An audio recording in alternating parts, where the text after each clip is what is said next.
Online पैसा कमाने की बेस्ट एडवाइस के लिए वीडियो के नीचे दिए गए सब्सक्राइब बटन के ऊपर क्लिक करें और बेल आइकन के ऊपर क्लिक करना ना भूलें। Welcome back everyone. दोस्तों, मैंने अपनी एक वीडियो में आपको यह दिखाया था कि मैंने कैसे अपना ई कॉमर्स का बिजनेस स्टार्ट किया और कितना प्रॉफिट किया।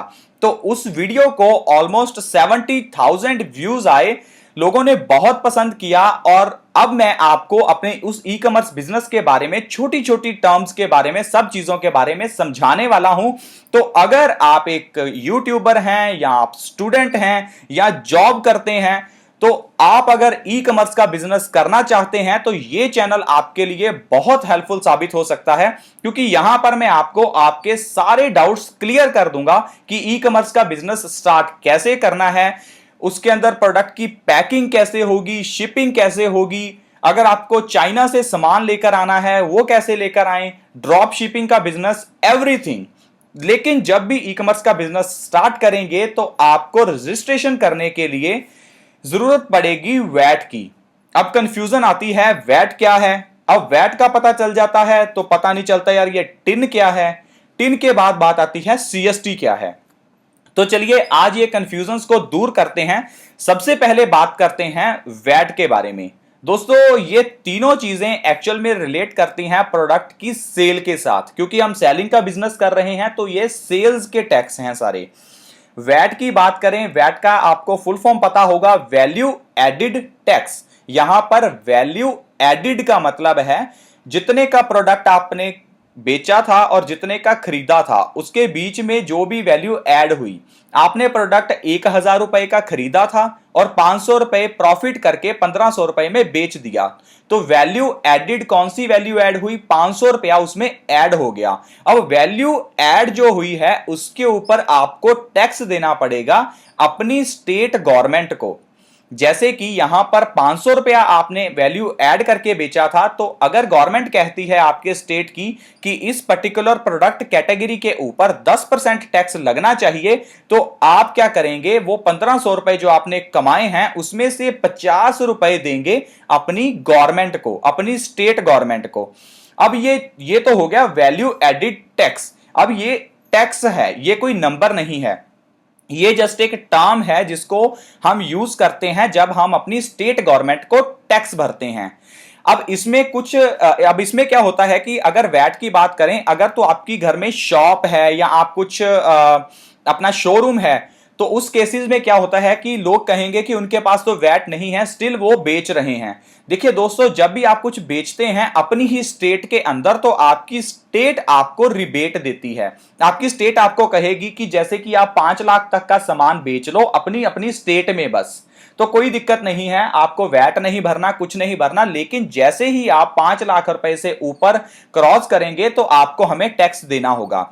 लेकिन अब अगर बात करें ऑनलाइन बिजनेस की, ऑनलाइन के अंदर ऑर्डर्स आते हैं ऑल ओवर द इंडिया में, और हमारी इंडियन गवर्नमेंट का ये रूल है कि कोई भी प्रोडक्ट चाहे वो 1 रुपए का भी हो, अगर आपकी स्टेट से बाहर वाली स्टेट में जाता है तो उसके ऊपर आपको देना पड़ेगा सीएसटी। अब वैट और सीएसटी दोनों चीजें एक तरह से सेम हैं। सीएसटी हो गया सेंट्रल सेल्स टैक्स, वैट हो गया वैल्यू एडिड। वैट आपको देना है पंजाब गवर्नमेंट को और सीएसटी आपको देना होता है सेंटर की गवर्नमेंट को। और अब हम जो सीएसटी है वो ओनली तब पे करते हैं जब हमारा प्रोडक्ट हमारी स्टेट से बाहर वाली स्टेट में सेल होता है। और ऑनलाइन बिजनेस की बात करें तो जो ऑर्डर्स हैं वो सारे बाहर से ही आते हैं। कभी ही होता है कि आपकी खुद की स्टेट से आपको ऑर्डर आए, 90% आपके ऑर्डर्स बाहर से ही रहेंगे। तो उन केसेस में आपको देना पड़ेगा सीएसटी, सेंट्रल सेल्स टैक्स। अब वैट और सीएसटी ये दोनों को जो नंबर दिया जाता है उसको कहते हैं टिन नंबर। टिन होता है टैक्स आइडेंटिफिकेशन करने के लिए नंबर।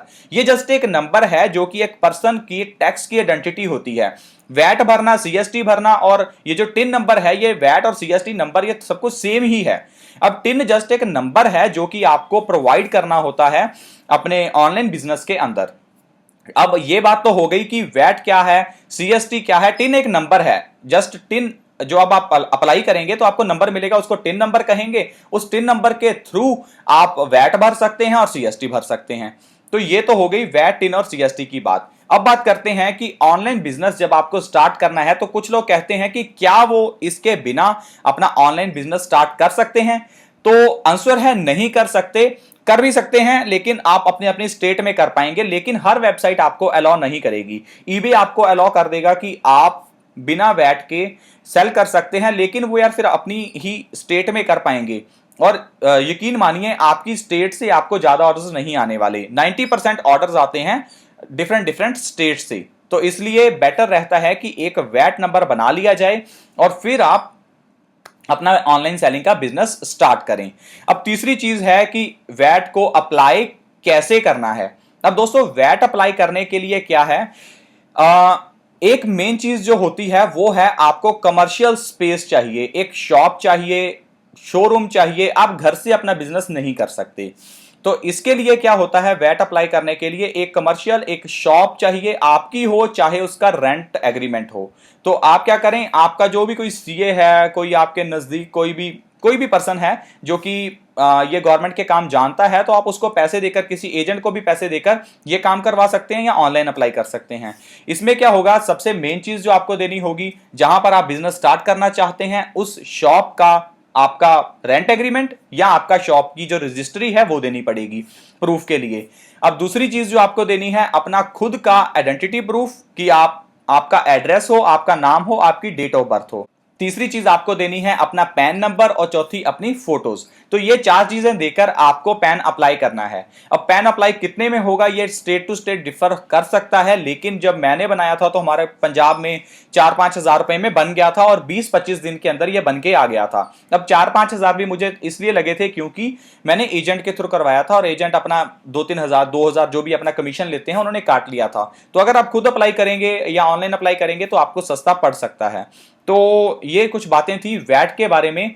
और अगर आपके कुछ और भी डाउट्स हैं ऑनलाइन बिजनेस के लिए, ई कॉमर्स बिजनेस के लिए, प्लीज आप मुझे कमेंट बॉक्सेस में लिखिए। अब आने वाली अपकमिंग वीडियोस के अंदर मैं आपको ये बताऊंगा कि आपको प्रोडक्ट की पैकिंग कैसे करनी होती है और ऑनलाइन बिजनेस के अंदर शिपिंग कौन करता है, शिपिंग का क्या प्रोसीजर है। फिर अगर आप अब्रॉड से सामान मंगवाना चाहते हैं तो आपको क्या क्या चीज़ों का ध्यान रखना है और क्या क्या उसके लिए रूल्स हैं, रेगुलेशंस हैं, ये सब कुछ हम अभी वाईटी एडवाइस के अंदर सीखेंगे। तो अगर आप ये सब चीज़ें ई कॉमर्स वगैरह सीखना चाहते हैं और आप जिंदगी में ज्यादा ढेरों पैसा कमाना चाहते हैं तो प्लीज आप इस चैनल को सब्सक्राइब कर लीजिए ताकि आपसे कोई भी इंपॉर्टेंट अपडेट्स मिस ना हो। और अगर आप YouTube के ऊपर पैसा कमाना चाहते हैं तो उसकी भी ढेरों वीडियोस मैंने वाईटी एडवाइस के अंदर आपको दी हैं, आप उनको भी देख सकते हैं। तो एक नई वीडियो के साथ मिलते हैं जिसमें मैं आपको और ई कॉमर्स के बारे में सिखाऊंगा। आप खुश रहें, ऐसे ही अपने बिजनेस को ग्रो करते रहें, चैनल्स को ग्रो करते रहें। एक नई वीडियो में मिलेंगे, खुश रहें, बाय बाय।